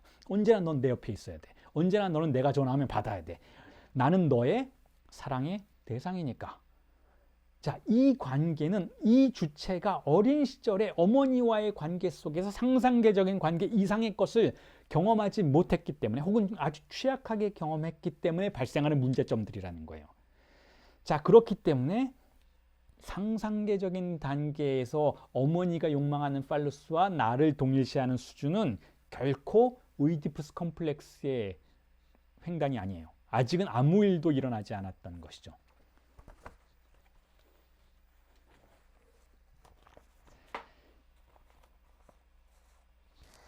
자, 그래서 상상계적인 팔루스와 동일시하고, 자, 제3자의, 여기서 제3자라는 것은 상상계적 아버지, 경쟁자로서의 아버지가 아니에요. 제3자라는 것은 상징계적인 존재인 것이죠. 자, 그것의 언어적인 가능성이죠. 언어적인 상식의 도입인 것인데, 자, 그것을 거부하는 것은 결국 결여를 인정하지 않는 태도라는 것이죠. 결여를 인정하지 않는 태도. 자, 이게 무슨 뜻인가 하면, 자, 다시 한번 돌아가서 말씀을 드릴게요. 상상계적인 관계 속에서는 나와 너의 관계만 있어요. 즉, 엄마와 나만 있는 거예요. 그래서 엄마가 사랑하는 그것, 엄마가 욕망하는 것이 내가 되어야 해요. 만약에 엄마가 다른 것을 욕망할 경우에는 아무것도 없어요. 나는 죽는 거예요. 그러니까 극단적인 스트레스 속에 노출이 되는 것이죠. 상상계적인 관계라는 건, 이자 관계라는 건 그런 문제점을 갖고 있는 것이죠. 자, 그런데 만약에 이 둘 사이에 언어가 개입이 되면 우리는 어머니가 나를 사랑하지 않는 상태, 즉 나를 사랑하는 어머니의 부재의 상태를 이해할 수 있게 되죠. 언어적으로 포획할 수 있게 되고 어머니의 결여를 하나의 공백으로 테두리 칠 수 있게 돼요. 즉 결여가 도입되는 것이죠. 이게 바로 상징계의 기능인 거예요. 이게 바로 포르다의 기능인 것이기도 하죠. 프로이트가 자신의 손자의 그 태도를 보면서 어린아이가 그 실패줄을 가지고 어떻게 장난을 치는지, 엄마가 외출할 때마다 어떻게 그것을 극복하는지를 관찰하고 개념화시켰던 그 포르다의 개념을 락강이 다시 더욱 전개시켜서 바로 포르다야말로 결국은 우리의 욕망의 경제 속에 결여를, 공백을 도입하는 과정이라고 논평했던 그 개념이 바로 이것인 거죠. 그러니까 상상계적인 이자 관계를 뚫고 결국 언어가 들어온다는 것은 언어를 통해서 결여도 내가 인정하고 받아들일 수 있게 된다는 뜻이에요. 즉 결여라는 것은 이 결여라는 공백의 공간 속에서 언어의 환유적인 구조가 작동할 수 있도록 만드는 그와 같은 기능을 하게 된다는 것이죠. 그래서 상징계의 도입이 아주 중요하다는 거예요. 상징계의 도입이. 자, 그런데 이 상징계의 도입이 어떻게 진행이 되는가 하면 우선 먼저 거세 위협을 통해서 그렇게 돼요. 거세 위협을 통해서. 무슨 뜻인가 하면 어머니가 아버지에게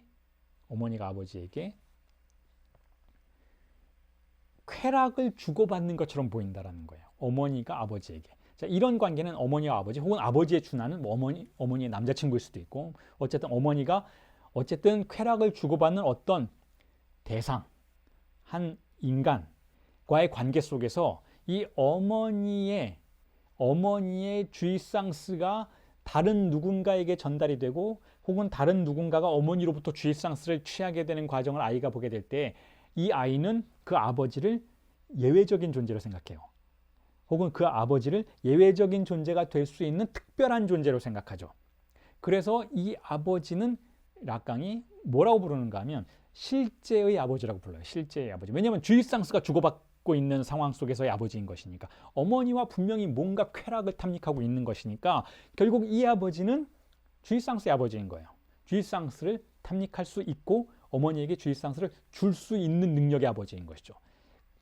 그래서 그 아버지를 실제의 아버지라고 불러요. 그리고 동시에 그 아버지가 거세하는 아버지라고 부르죠. 자, 위협하는 아버지인 거예요. 주입상스는 내 거야 라고 주장하는 아버지인 것이니까 아이에게 너는 갖지 마, 너는 금지해야 돼, 너는 이리로 오지 마, 너는 어머니와 분리되어 있어. 왜냐면 어머니는 내 거니까 라고 말하는 그 위상을 가지고 있는 아버지인 것이니까 금지하고 착복하고 불만을 초래하는 그와 같은 아버지라고 하죠. 자, 그래서 그러한 아버지가 도입이 되면 아이는 상상하기 시작해요. 실제의 아버지가 등장을 해서 어머니의 주입상스를 다 가져가는 것을 아이가 느끼게 되면 아이는 상상하게 되죠. 도대체 이 아버지는 누굴까? 누구길래, 이 남자는 누구길래 이 모든 권리를 다 갖고 있는가? 이 남자는 누구길래 이렇게 막강한가? 내가 저항할 수 없는 힘을 가지고 어머니를 저렇게 전유하는가? 어머니를 다 가져가는가? 아이는 상상하게 돼요. 그렇게 해서 만들어지는 이미지가 바로 상상계적인 아버지인 거예요. 어떤 의미에선 그럴만하다. 어떤 의미에선 그럴 것이다. 권력이 있으니까, 키가 크니까, 힘이 세니까, 혹은 집안의 중심이니까 어쨌든 아버지는 뭔가 있을 거라고 상상하기 시작하죠. 이게 바로 상상계적인 아버지인데 이 상상계적인 아버지의 형성에 영향을 주는 것이 바로 사회적인 이마고인 거예요. 아버지에 대한 이마고. 우리 사회가 상상하는 아버지의 형상이 있어요. 실제 아버지는 그렇지 않을지라도 우리 사회의 아버지는 이러하다라고 아버지상이라는 것을 모든 문명들이 가지고 있죠. 각각의 문명들은 아버지는 이래. 아버지는 이런 사람이야. 아버지는 자유롭고 이상적인 아버지는 그런 존재이고 엄격하기도 하고 그 다음에 뭐 관대하기도 하지만 안 되는 건 안 돼라고 말해주기도 하는 어떤 아버지의 이마고라는 것이 있는데 그 이마고라는 것이 물론 어린아이의 그 오이디푸스 과정 속에서 형성된 것이 흘러들어가서 전체를 형성하는 것이기도 하지만 또한 그렇게 형성된 사회적 권력에 의해서 형성된 아버지의 이마고가 가족의 언어를 통해서 특히 어머니의 말을 통해서 아이에게 흘러들어가서 아버지의 상상적 이미지를 만들어내는 것이기도 하죠. 그렇게 해서 상상계적인 아버지의 이미지가 형성이 되면 자 그때 아이는 비로소 내가 어머니랑 둘만 있는 것이 아니다라는 걸 인정하게 돼요. 그때 비로소 아이는 제3의 존재가 있다라는 걸 인정할 수밖에 없게 되는 것이죠. 아이는 어머니를 내가 전적으로 소유할 수 없도록 만드는 타자가 있다라고 인정하게 되는 것인데 자, 그 타자가 어떤 타자인가 하면 말을 하는 타자라는 거예요. 그게 중요하다라는 거예요. 혹은 말 속에 등장하는 타자라는 거예요. 그게 중요하다라는 거예요. 즉 상징계적인 타자라는 것이죠. 즉 상징계적인 아버지라는 것이죠. 그리고 그 말들이 어떤 말인가 하면 법을 강제하는 말들이라는 거예요. 아버지가 입을 열면 법이 강제되는 것을 아이가 느끼게 돼요. 이렇게 해, 저렇게 해, 이러면 안 돼, 저러면 안 돼라고 아버지가 어떤 종류의 사회적인 법관의 위치에서 말을 할 때가 있다는 것이죠. 근데 그건 아버지만 그런 것이 아니라는 거예요. 특이하게도 어머니의 말 속에서도 아버지를 그렇게 위상 짓는 표현들이 등장한다는 것이죠. 자, 아버지가 가장이야 라는 말만으로도 아이는 이 가장이란 단어가 뭐지? 그런데 굉장히 중요한 것 같아. 그리고 사회적으로도 아주 중요한 것 같고 우리 집에만 있는 것이 아니라 옆집에도 있고 이웃집들에도 다 있는 어떤 아주 중요한 법에 근거한 존재인 것 같아 라고 아이가 느끼게 되었을 때 비로소 아이는 결여를 받아들이는 거예요. 내가 빼앗긴 것은 당연하구나. 나만 빼앗기는 것이 아니구나. 어머니를 빼앗기는 건 이웃집 아이들도 그렇고 일반적인 것이구나. 그러니까 나는 이 빼앗김을 받아들여야만 하는구나라는 일종의 포기가 형성이 되는 것이죠. 근데 단지 포기만 하면 사실은 오이디푸스 컴플렉스가 극복이 되는 것이 아니에요.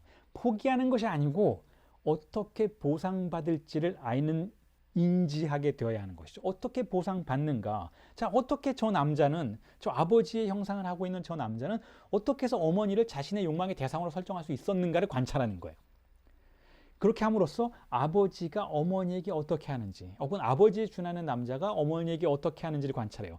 특히 말을 통해서 어머니를 어떻게 다루는지를 관찰을 하죠. 그리고 아버지가 어머니에게 뭘 주는지를 관찰을 하죠. 그렇게 해서 남자아이의 경우에는 나도 아버지와 같은 성인이 되어서 여자에게 무언가를 주는 방식으로 여자를 나의 욕망의 대상으로 설정할 수 있을 것이다 라고 가정하게 되고 여자아이의 경우에는 어머니를 관찰함으로써 결국은 아버지와 같은 남자를 만나게 되면 나는 무엇을 받을 수 있는 방식으로 결국은 내가 상실한 어머니라는 주의상실을 나중에 어떻게 보상받을 수 있게 되는지에 대한 가늠을 하게 되는 것이죠. 즉 보상체계에 대한 가늠이 가능해지는 거예요. 지금 여기에 없는 결여를 메꾸어 줄 수 있는 상징적인, 즉 언어적인 이해인 것이니까 상징적인 방식의 이해가 실현되는 것이죠. 자, 그렇게 해서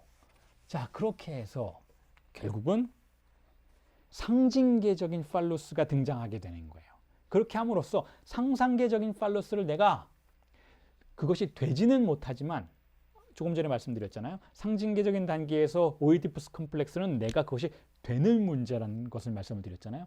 되거나 안 되거나 to be or not to be의 문제였다고 말씀을 드렸지만 이제는 내가 결여를 갖게 되었으니까 나는 이제 포기했어요. 나는 어머니를 포기했어요. 내가 주입상세에 접근할 수 없다는 것을 받아들인 것이죠. 하지만 이 결여라는 텅 빈 구멍은 그 안에 무언가를 넣을 수 있는 주머니와 같은 역할을 해준다는 것이죠. 그게 바로 상징계적인 팔루스가 들어갈 수 있는 가능성의 공간이 되는 것이죠. 그런 의미에서 이제부터 오이디푸스 컴플렉스가 횡단된 상황에서는 결국 아이는 되거나 말거나의 문제가 아니라 갖거나 말거나의 문제로 욕망의 구조를 다시 사유하게 된다는 거죠. 즉 소유의 변증법으로 전환된다는 것이죠. 그리고 이 소유라는 것은 결국 어떤 특정한 사물이 아니에요. 특정한 사물을 소유함으로써 주식상승을 보상받을 수 있다는 구도로 나아가는 것은 사실 도착의 문제인 것이죠. 도착은 물신적인 소유를 통해서 결국은 어머니의 상실, 결여, 어머니에 대한 상실, 결여를 완전히 봉합할 수 있다라고 믿는 욕망의 구조인 것인데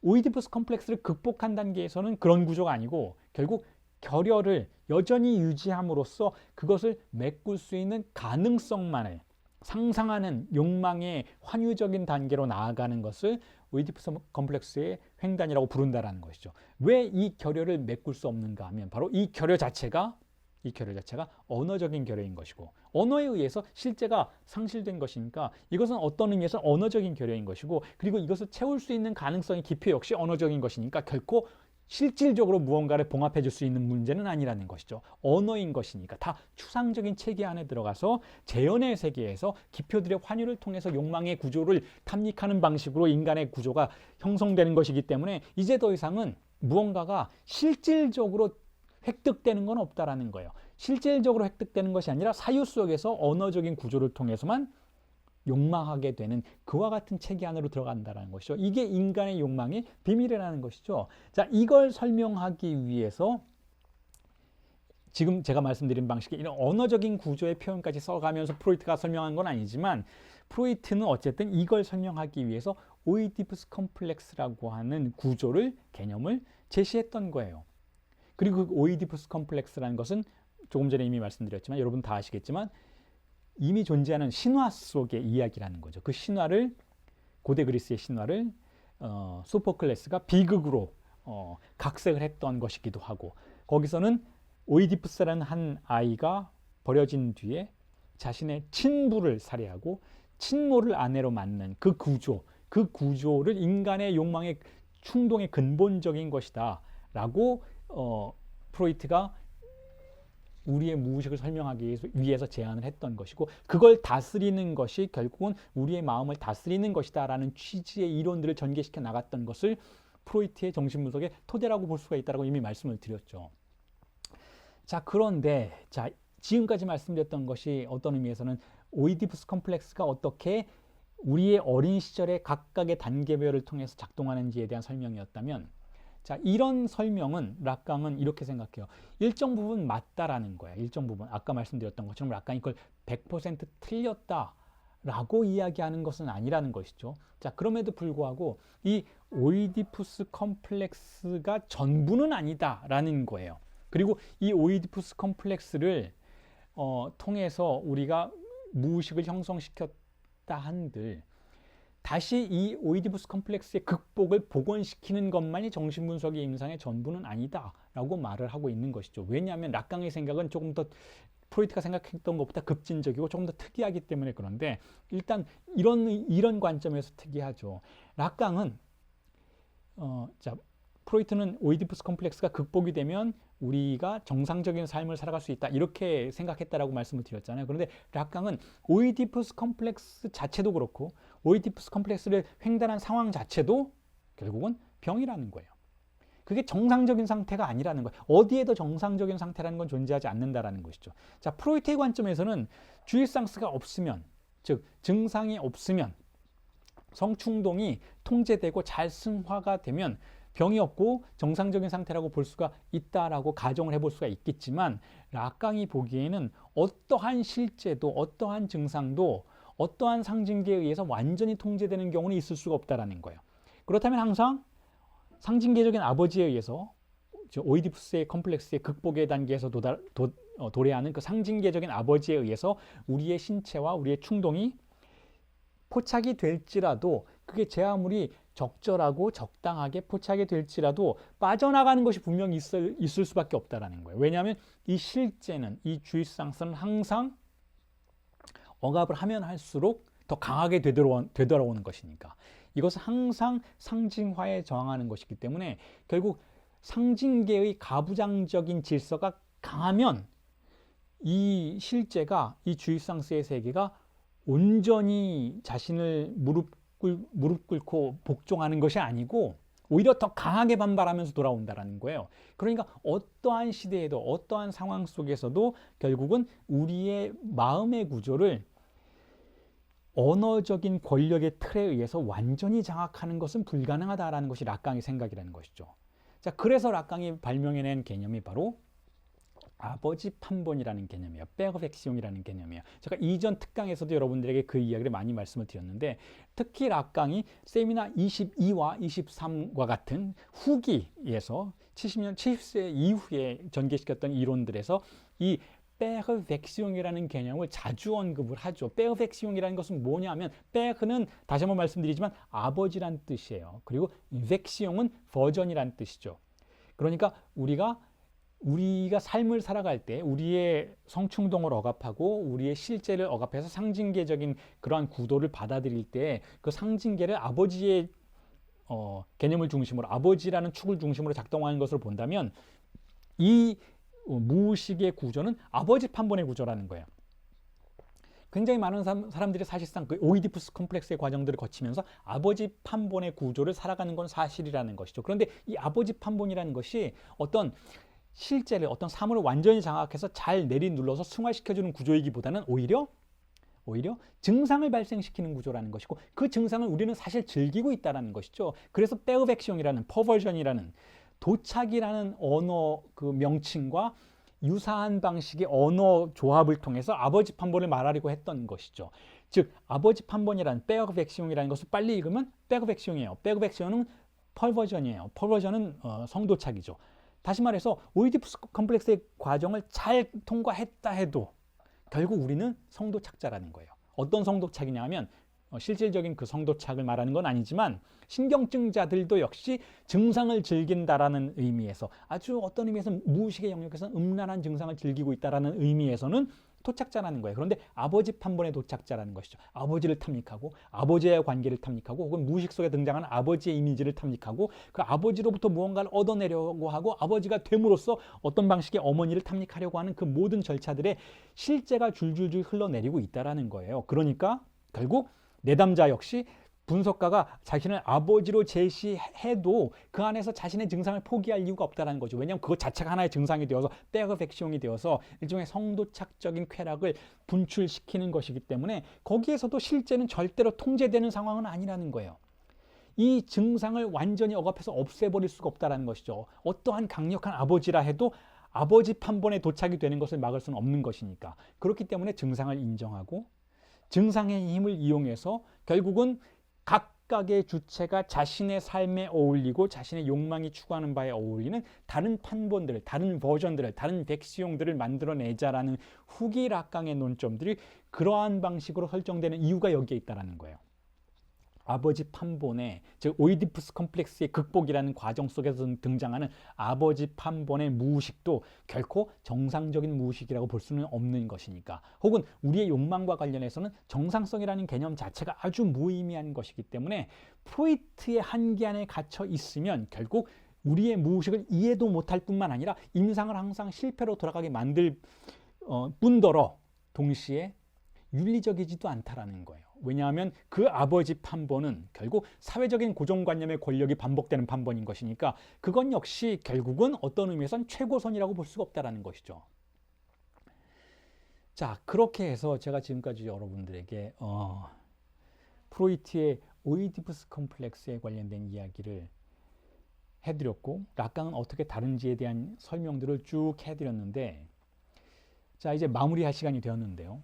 지금까지 여러분들에게 말씀드린 이 내용들은 결국 제가 왜 이 강의를 준비했는가 하면, 다음 주 토요일 아침 10시 반부터 시작하는 LPI의 정규 강좌 세미나 17의 강의 수업 종교적 인간이라는 개념을 설명하기 위한 토대의 사전적 개념들이기 때문에 미리 여러분들에게 제시해드리고자 하는 마음으로 오늘 강의를 준비했던 것이죠.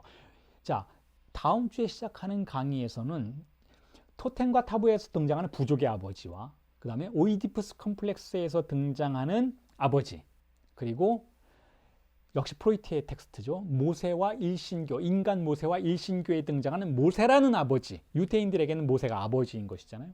자, 이 세 아버지가 어떻게 상호 충돌하는지, 그리고 이 세 아버지가 각각 아버지 판본의 구조에서 어떤 역할을 담당하는지, 그리고 프로이트는 그 세 개의 아버지, 부족의 아버지와 오이디푸스의 아버지와 모세라는 아버지를 다루면서 그 텍스트에서 어떤 부분을 놓치고 있는지, 그리고 어떤 부분이 락강 자신의 관심사인지를 전개시켜 나가는 세미나 17의 7강, 8강 내용이 소개될 예정인 것을 여러분들에게 예고드리기 위해서 또한 오늘 강의를 준비했던 것이죠. 자, 그래서 제가 여러분들에게 오늘 이 강의를 이렇게 마무리를 지으면서 말씀드리고 싶은 것은 자, 이렇습니다. 지금 이 강의를 듣는 많은 분들이 단순한 지적인 호기심에서 이 강의를 듣는 분들도 계실 테고, 혹은 뭐 인문학적인 어떤 연구를 하기 위해서 이 강의를 듣는 분들도 계실 테지만, 또한 한편으로는 많은 상담사 분들이 이 강의를 듣는 것으로 알고 있어요. 제 교육 분석에 참여하시는 분들 중에서도 상당 부분, 사실 거의 대부분이 상담사 분들이시기도 한데, 제가 여러분들에게 이렇게 프로이트는 이렇다, 그리고 락강은 이렇게 다르다, 그리고 우리는 어떻게 해야 되는가를 이론적인 어떤 절차를 통해서 연대기별로 설명을 드리는 이유는 결국 우리나라가 지금 우리나라의 현실이 처해 있는, 혹은 전 세계적인 현실이라고 할 수 있는 어떤 상담이라고 하는 인간의 마음을 다루는 학술적인 연구자들, 상담, 심리치료, 심리상담, 혹은 심리학, 혹은 정신분석, 이 모든 종류의 인간의 마음을 다루고자 하는 학술적인 연구와 또한 상담사 여러분들의 임상적인 실천이 이론적인 한계에 도달해 있다라고 생각했기 때문에, 그것을 우리가 어떻게 함께 연구하고 논의해서 넘어설 수 있는지를 제안드리려는 목적을 가지고 있다라는 말씀을 드리고 싶어요. 제가 하고 있는 이 강의는 락강의 이론들을 여러분들에게 정확하게 전달해 드리는 목적도 분명히 가지고 있지만, 동시에 많은 영역에서, 많은 장소에서 상담을, 정신분석을, 심리치료를 실천하고 계시는 분들에게 전달해 드리는 메시지이기도 하다는 것이죠. 인간의 마음을 다루는 데 있어서는, 즉 인간의 마음은 결국 문명의 산물인 것이잖아요. 그 문명을, 그 인간의 마음을 분별하고 판단하고 규정하는 다양한 이론들이 어떤 한계까지 도달해 있는지, 그리고 그 다음의 영역은 어디로 나아갈 수 있는지에 대한 가능성들을 제시하고 논의하는 과정 속에서만 그와 같은 임상 실천이 새롭게 갱신될 수 있다고 믿기 때문인 것이죠.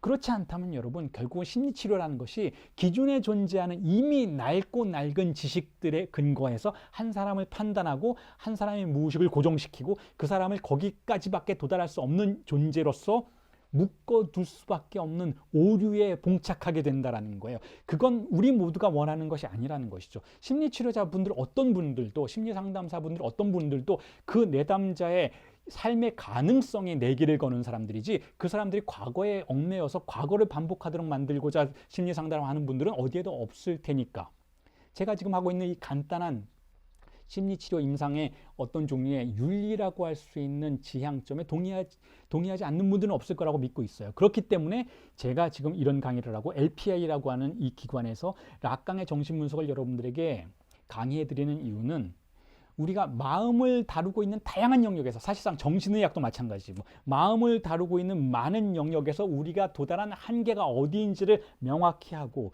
그 한계를 넘어설 수 있는 가능성을 어떤 이론가들이, 특히 저에게는 락강이 그러한 이론가이기도 한데, 제시하고 있는지를 탐사한 뒤에 락강조차도 넘어서서 우리가 우리 자신의 존재를, 우리의 무의식을 어떠한 방식으로 해방할 수 있는지의 가능성을 함께 탐사해 보자라는 거예요. 그게 지금 제가 여러분들에게 이렇게 공개 특강을 하고 다음 주에 시작하는 정규 강좌를 준비하는 이유라는 것이죠. 목표가 명확하다라는 겁니다. 우리가 하고 있는 이 일은 단지 인문학적인 어떤 뭔가 지적인 유희를 위해서 하고 있는 강의가 아니라는 거예요. 그걸 여러분들이 이해해 주셨으면 좋겠다라는 것이죠. 그냥 고전을 읽자, 이런 강의가 아니라는 거예요, 여러분. 락강이라는 그 어려운 텍스트 안 읽어도 우리의 인생에 별로 지장이 없다라면 읽을 필요가 없다라는 거예요. 우리에게는 목표가 있다라는 것이죠. 특히 정신분석 임상이라는 것을 어떻게 21세기에 이제는 아버지라는 이미지가 더 이상 우리 사회에서 통용되지 않는, 가부장적인 시스템이 더 이상 작동하지 않는 새로운 현실 속에서 새로운 무의식이 등장하고 새로운 주체들이 등장하는 그와 같은 현실에 우리가 어떻게 대처할 것인지를 함께 탐사해 보아야 한다라는 목표의식 때문에 강의를 하고 있다는 거죠. 자, 그런 강의를 위해서 오늘 특강을 마련했고 여러분들에게 그와 같은 일들을 소개해 드리기 위해서 공개적으로 강의를 준비를 했고 또 다음 주에 시작되는 강의는 보다 심화된 내용을 낙강 텍스트 원전에 근거해서 다루어질 내용들이 준비가 되었다라는 말씀을 드리면서 자, 오늘은 이 정도로 강의를 마무리를 짓도록 하겠습니다. 지금 이 강의는 계속 유튜브에 공개가 될 테니까 늦게 들어오신 분들은 다시 보기를 통해서 언제든지 다시 재시청하실 수 있을 겁니다. 자, 그럼 어려운 강의 들어주시느라고 수고 많으셨고 저도 이만 줄이겠습니다. 수고하셨습니다.